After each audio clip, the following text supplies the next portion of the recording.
The flickering glow of a candle in a stone room. The distant murmur of chants from a monastery nearby. The heavy scent of incense and damp earth. This was the world of the Middle Ages, where faith governed life, silence covered secrets, and identity could be a quiet rebellion.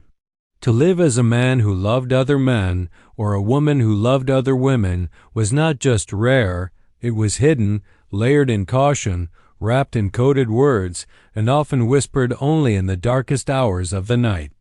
The medieval world was not simple. It was filled with contradictions.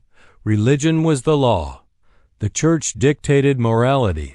But human hearts beat with the same desires they always have. The idea of same-gender love didn't. To come with the words we use today, there was no gay, no lesbian, not as identities. There were only feelings, actions, and silence. For most, life in the Middle Ages was structured around survival. Food, family, faith. People lived in tight villages or within the shadows of castle walls. Privacy was rare. Everyone knew everyone. And yet, in this tight web of society, there were always those who quietly lived outside its woven lines: monks, knights, noblewomen, servants, farmers. Some felt love that they could never speak aloud. The church viewed same-gender intimacy as a sin.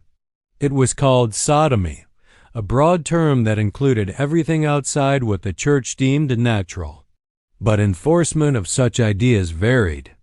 In large cities like medieval Paris or London, same-gender love could sometimes find hidden corners, bathhouses, private chambers, or among traveling performers and artists. In these spaces, moments of truth existed. Fleeting, secret, but real. Among the nobility, there were rumors. Stories of knights who shared more than just brotherhood. Of ladies who passed poems between each other under candlelight. These relationships were often cloaked in poetic language, affection spoken as spiritual closeness or noble friendship. But behind the veils of metaphor, love lived, quietly, carefully, in monasteries and convents, where men and women lived apart from the world. Bonds sometimes grew deeper than friendship. Some letters between monks from the 11th and 12th centuries hint at deep emotional attachment. In some cases, physical love may have occurred, but even more common was a kind of intimate emotional connection, described with longing, devotion, and gentle sadness. A monk might write to another, "You are the light of my soul. I wait for your voice like I wait for the dawn." These words, though written long ago, feel timeless. Punishment for open same-gender acts did exist, especially if discovered by religious authorities. Fines, public penance, even execution in rare cases. But such extremes were not common everywhere. Much of the time, if people were discreet, they could live without being noticed. It was a world where discretion was survival, but there were also places of unexpected freedom. In parts of medieval Islamic Spain, for example, poetry between men expressing love and beauty was known, even celebrated. In the courts of certain sultans, love between men appeared in literature with grace, not condemnation.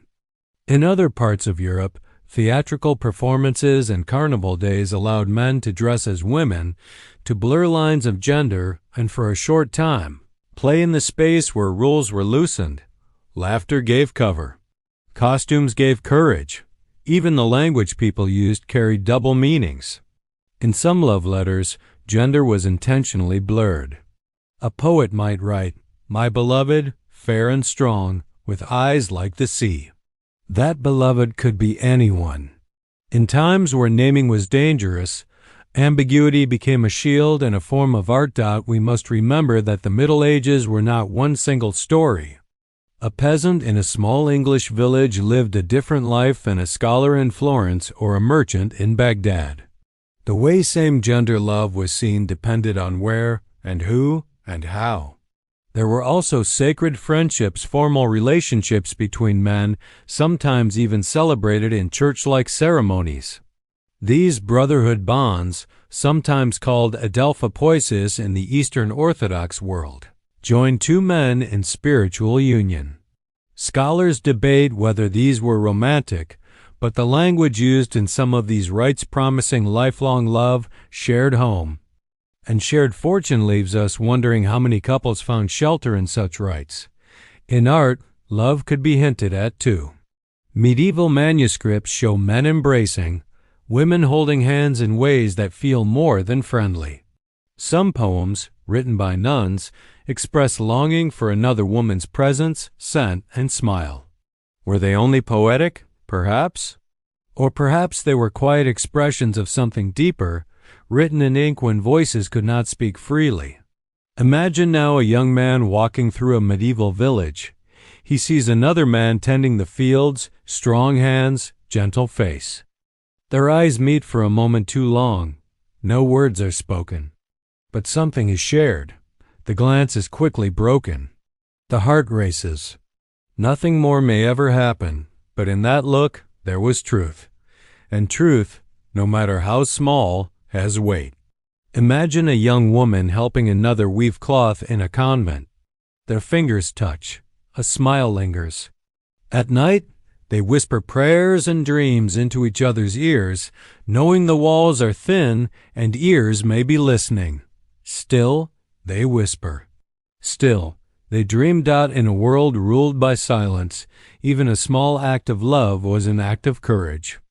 There were no pride parades, no rainbow flags, no public declarations. But there were hearts beating just the same, quietly, steadily, against the tide of time. Tonight, as you listen in the calm and stillness, think of those souls. The ones who loved when love was forbidden.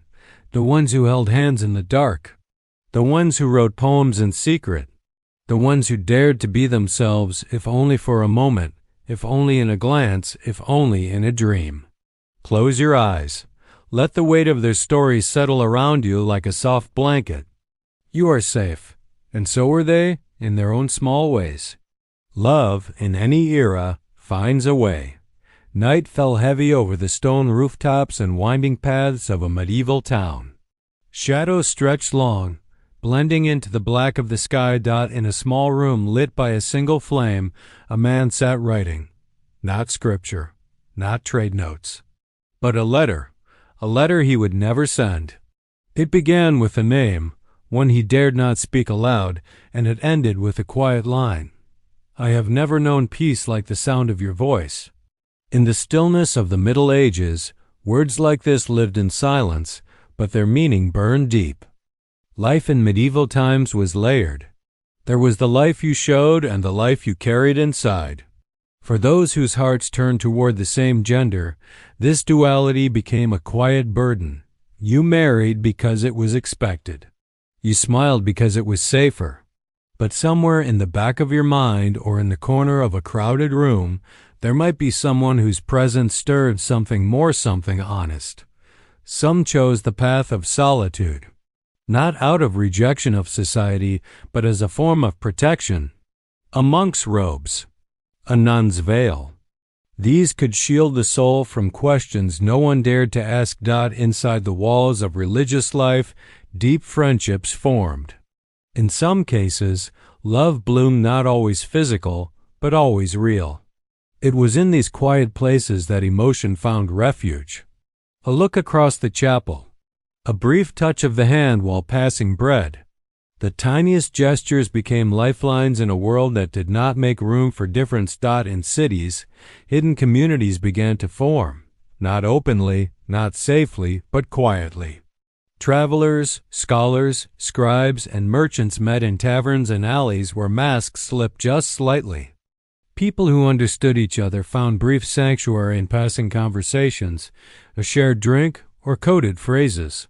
Language became a key. Phrases like cut sleeve or the love of David were whispered between those who needed to know they weren't alone.